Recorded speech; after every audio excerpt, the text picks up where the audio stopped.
Професорке, кои се клучните трансферзари и која е клучната патна инфраструктура железничка и патна на која што државата мора да ја обрне внимание во што поскоро време да ја прилагоди на потребите на граѓаните, не само од патен, туку и од транспорт на стоки, јас би рекла.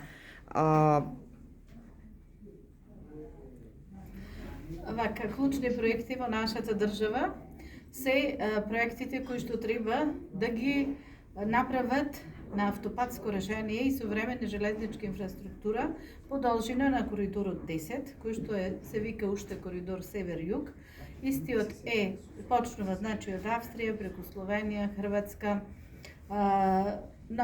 Србија, Македонија, стигнува до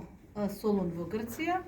кој што има 4 гранки, меѓутоа во нашава држава е последната гранка 10D од Велес, Прилеп, Битола до Игуменица преку граничен премин Меджитлија. Овие коридори паневропски треба да ги прати и современа железничка пруга, современа инфраструктура, по која што ќе се движат современи возови со просечни брзини на патување минимум 100 и над 100-150 км на час, кои што ќе ги задоволуваат параметрите за квалитетна транспортна услуга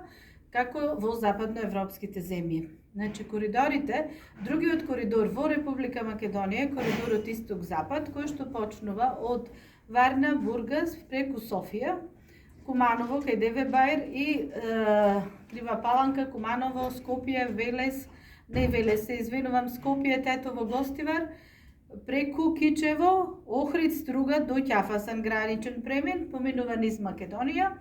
и исто така и железницата по оваа должина на коридорот треба да биде исто направена на современо железничка инфраструктура, современо решение кое што ќе овозможи побрз проток на стоки и на услуги.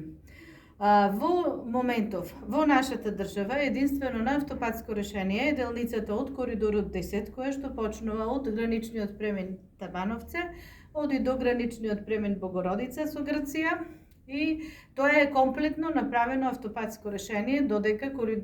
гранката од коридорот 10D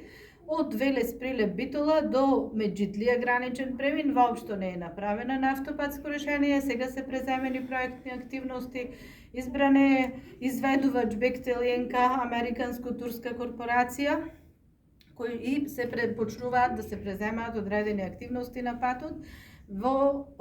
согласно со договорите кои што се подпишани со Министерство за транспорт и владата.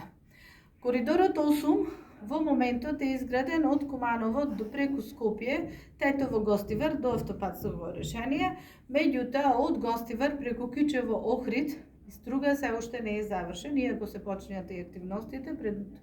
од прилика 10 на години и повеќе. Коридорот, значи автопатот Кичево-Охрид не е завршен на автопатско решение, односно не е пуштен за употреба. Тоа значи дека уште повеќе да се работи има, немаме значи ниту една траса од тој коридор комплетно завршена, која што значи поврзување на европскиот, значи исток од Бугарија до Албанија, а пошироко ако гледаме во регионот, значи тука се поврзувале уште на времето зашто е тој важен, Турција преку Црното море и Бугарија до Албанија преку Јадранско море со Италија. Важноста на коридорот била за узголемен обем на трговијата. Железничките коридори, железничките правци во нашава држава се на многу слаба ниво, на многу ниско ниво. Имаме многу повремени железнички линии кои што многу често се има откази, откажување во возниот ред, имаме многу малку линии, имаме слаба брзина на движење и на патување и исто така имаме значи многу мал обем на сообраќај во железницата, иако железничкиот сообраќај е рбет на секоја современа држава, бидејќи има доста позитивни карактеристики. Мали трошоци по единица производ превезени патници и превезена стока тони стока и исто така имаме овозможени, значи многу параметри кои што помало загадување, помали трошоци рековме и поголем обем на превоз со помала енергија. Тоа значи дека железницата е многу поекономична. Единствен недостаток кој што се стално се спомнува е нееластичноста на овој вид на превоз, меѓутоа во комбинација со патниот транспорт би можела да биде многу добро решение до местата каде што ќе се заврши железницата да се продолжи со претоварање на стоката со камиони, ако се патници со автобуси и други превозни средства. Во тој случај би се намалила гужвата и по патиштата, би се намалиле значи загадувањата од патниот сообраќај, би се намалил бројот на сообраќајните незгоди, времето на патување, кои што се многу важни параметри и кои што значат елементи на квалитетот на транспортната услуга. Ви благодарам.